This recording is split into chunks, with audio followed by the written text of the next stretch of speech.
நண்பர்களே, சினிமாவை நம்பி நம்பி என் வாழ்க்கையே போச்சு. ₹1 இல்லாமல் இருக்கேன். கிறிஸ்மஸ் வருது அடுத்த மாதம். ஊருக்கு வேற போகணும். போக மாட்டேன். எங்கள் அம்மாவுக்கு உடம்பு சரியில்லைனால தான் நான் ஊருக்கு போகிறேன் அடுத்த மாதம். ரொம்ப பிரச்சனையில் இருக்கேன். காசே இல்லை. வாடகை கொடுக்கல அந்த மாதம். அப்படியே என்ன பண்ணுறதுன்னு தெரியாமல் முழிச்சுக்கிட்டு இருக்கேன். என் வாழ்க்கையை நினச்சா அழுவ தான் வருது. நம்ம யார்கிட்ட சொல்ல என் கஷ்டத்தை சொன்னால் என்ன சொல்லணும்? ஏன்டா சினிமாவை நம்புறான்னு தான் சொல்கிறாங்க எல்லோரும் என்ன சொல்கிறாங்க, எதுக்கு நீ சினிமா இருக்க, வேறு ஏதாச்சும் வேலை பார்க்க வேண்டியதானே அப்படின்னு தான் எல்லோரும் சொல்லுவாங்க. வாழ்க்கையே போச்சு. நான் தான் சொல்ல சினிமா வாய்ப்பு கிடைக்கும்னு பார்த்தா ஒன்றும் கிடைக்க முடியல.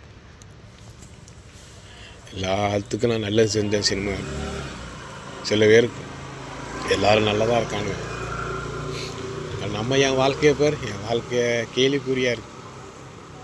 என்னென்னமோ பண்ணி பார்த்தேன். என் மேலே தப்பு அதிகமாக இருக்குது. வாய்ப்பு கிடைச்சதெல்லாம் மிஸ் பண்ணிட்டேன். இப்போ வீட்டு வாடகை கொடுக்க முடியாமல் இருக்காங்க. வீட்டு வாடகை கொடுக்க முடியாமல் இருக்கேன். இந்த மாதம் கொடுக்கல. போன மாதம் கொஞ்சம் பெண்டிங்கு. ஏசப்பா சோத்திரம் ஆண்டவரே, கடவுளாக நினச்சேன். இருக்கும்போது எல்லாத்துக்கும் கொடுத்துருவேன். ஆனால் நம்ம கஷ்டப்படும் நம்மளுக்கு தரதுக்கு ஆள் இல்லை.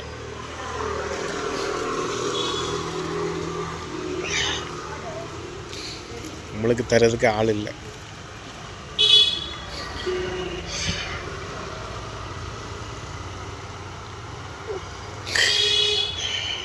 யார்கிட்டையும் சொல்லி அழ முடியாது. நம்ம தனியாக அழுதுக்க வேண்டிதான்.